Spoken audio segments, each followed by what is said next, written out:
साजनपुर गांव में धनु नाम का सेठ रहता था।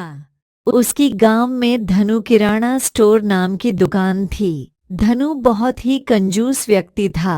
एक सुबह जब धनु अपनी दुकान जा रहा था, तभी उसकी पत्नी सावित्री बोली, अजी सुनते हो, शाम को आते टाइम 4-5 नारियल लेके आना। ठीक है, ले आऊंगा। ऐसा कहकर वह दुकान की तरफ निकल पड़ता है। दुकान में सारा दिन गुजारने के बाद जब शाम को घर जाने के लिए निकलता है, तो उसकी नजर जैसे ही सामने सब्जी के ठेले पर पड़ती है। अरे, मुझे सावित्री ने नारियल लाने के लिए बोला था। चलो अच्छा है, यहीं पे याद आ गई। अरे भाई, नारियल कैसे दिए? 50 का एक है। इतने महंगे? क्या करें सेठ जी, महंगाई बहुत बढ़ गई है। इतने पैसे कौन खर्च करेगा? चलो कहीं खेतों में जाकर मैं खुद ही नारियल तोड़ के ले आता हूँ। ऐसा सोचकर धनु नारियल के खेतों की तरफ निकल पड़ता है।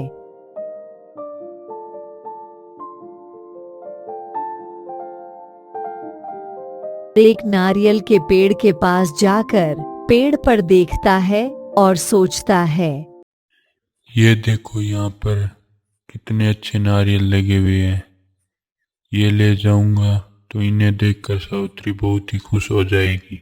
ऐसा सोचकर वह पेड़ पर चढ़ जाता है और 4-5 नारियल तोड़कर जमीन पर फेंक देता है।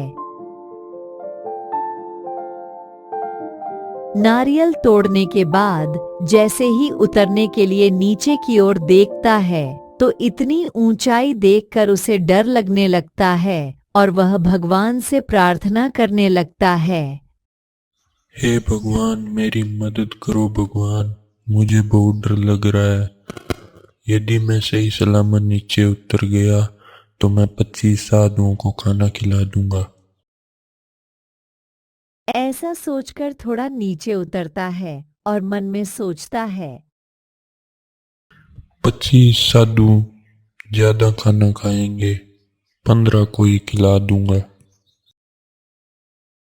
ऐसा सोचकर थोड़ा और नीचे उतरता है और मन में सोचता है,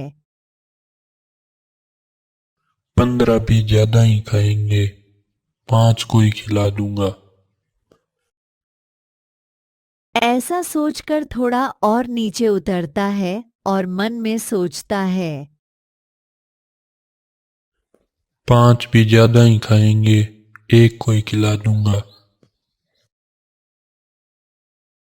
वह नीचे उतर जाता है और घर की ओर निकल जाता है। आ गए आप? हाँ, आ गया, और जो तूने नारियल मंगवाए थे वह भी ले आया हूँ। नारियल तो बहुत अच्छे लाए जी, इतने अच्छे नारियल कहाँ से मिले? तब धनु सेठ अपनी पूरी कहानी सावित्री को बताता है। इतनी मेहनत करने की क्या जरूरत थी, किसी ठेले वाले से ही ले आते। इतनी कंजूसी करते ही क्यों हो? ठेले वाला नारियल के पैसे ज्यादा लगा रहा था। ऐसी बातें करते करते दोनों सो जाते हैं और अगली सुबह तैयार होकर हमेशा की तरह अपनी दुकान की ओर निकल पड़ता है।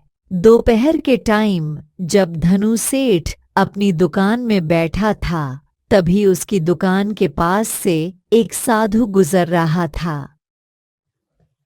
बाबा जी प्रणाम, आप कहाँ जा रहे हो?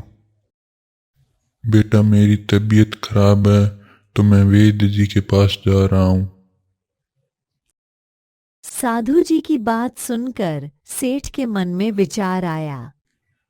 ये तो बहुत अच्छी बात है, मुझे किसी साधु को खाना खिलाना था, और ये साधु वैसे भी बीमार है तो ज्यादा खाना खाएगा नहीं, इसी को खाने पर बुला लेता हूँ। ऐसा सोचकर वह साधु के पास जाता है। बाबा, आपको मेरे घर खाना खाना पड़ेगा। ठीक है बेटा।